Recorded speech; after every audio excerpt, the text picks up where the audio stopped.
नमस्कार, आपका स्वागत है। दोस्तों, महाभारत ग्रंथ में मनुष्य को भोजन करते समय कुछ बहुत ही जरूरी नियम बताए गए हैं। अगर कोई मनुष्य इन नियमों का पालन करते हुए भोजन करता है तो उसे आरोग्य के साथ ही सुख, समृद्धि और वैभव की प्राप्ति होती है। शास्त्रों में बताए गए ये नियम वैज्ञानिक दृष्टिकोण से भी परिपूर्ण है। इस प्रकार से भोजन करने पर मनुष्य सभी देवी देवताओं का आशीर्वाद प्राप्त करता है। अतः आप भी भोजन करते समय इन नियमों का पालन अवश्य करें। तो आइए बिना देरी किए जान लेते हैं वो कौन से नियम हैं। पर उससे पहले अगर आपने चैनल को सब्सक्राइब नहीं किया है तो इसे सब्सक्राइब कर लीजिए।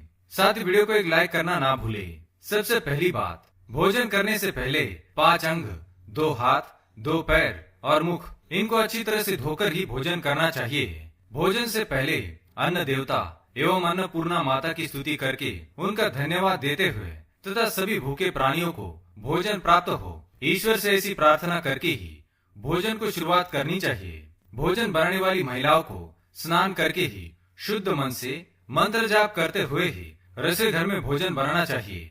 सबसे पहले 3 रोटियां, एक गाय के लिए, एक कुत्ते के लिए और एक कौवे के लिए अलग निकाल कर फिर अग्निदेव को भोग लगाकर ही घर वालों को खिलाना चाहिए। भोजन किचन में बैठकर ही सभी के साथ करें। प्रयास यही करना चाहिए कि परिवार के सभी सदस्यों के साथ मिल बैठकर ही भोजन किया जाए। नियम अनुसार अलग अलग भोजन करने से परिवार के सदस्यों में प्रेम और एकता कायम नहीं हो पाती है। भोजन का समय प्रातः और सायंकाल ही भोजन का विधान है, क्योंकि पचन क्रिया की जठराग्नि सूर्योदय से 2 घंटे के बाद तक एवं सूर्यास्त से 2.5 घंटे पहले तक प्रबल रहती है।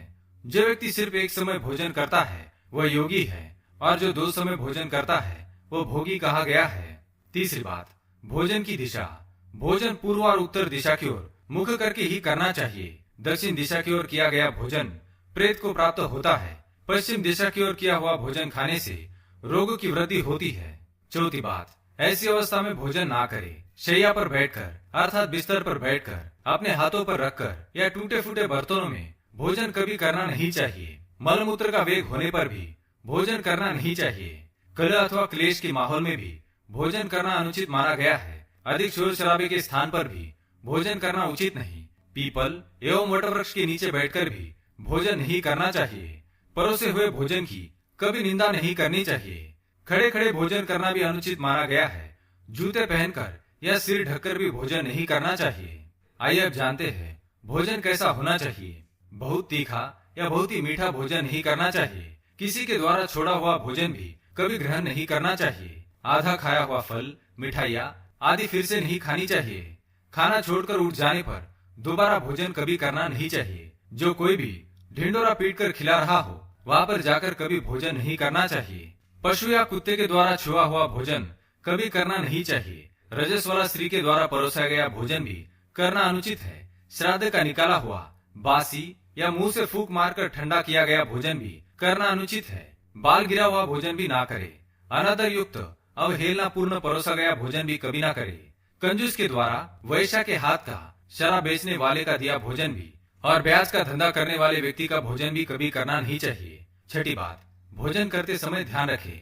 भोजन के समय मौन रहे। रात्रि के समय भरपेट ना खाए। अगर भोजन करते समय बोलना आवश्यक है तो केवल सकारात्मक बातें ही करे।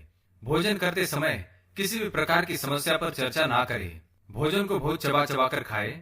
सबसे पहले मीठा, फिर नमकीन और अंत में कड़वा खाना चाहिए।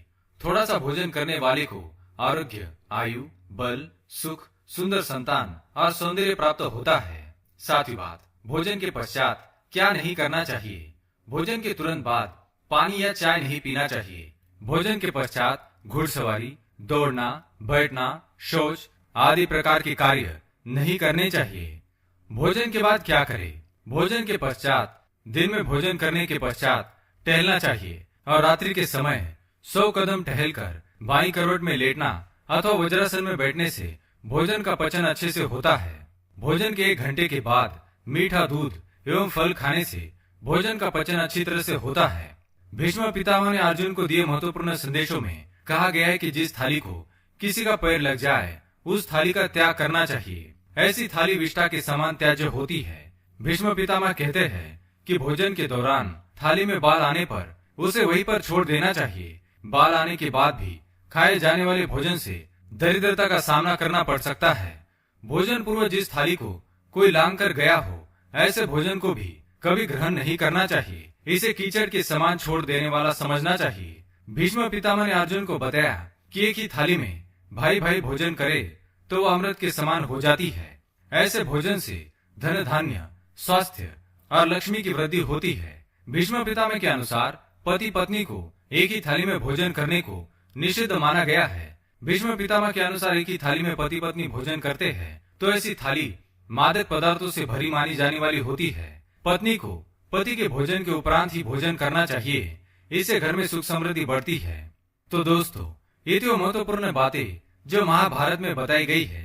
अगर ये जानकारी आपको पसंद आई तो वीडियो को लाइक करें, कमेंट में जय मां अन्नपूर्णा अवश्य लिखें, साथ ही चैनल को सब्सक्राइब करें ताकि आप ऐसे आध्यात्मिक जानकारी वाले वीडियो देख सके। धन्यवाद।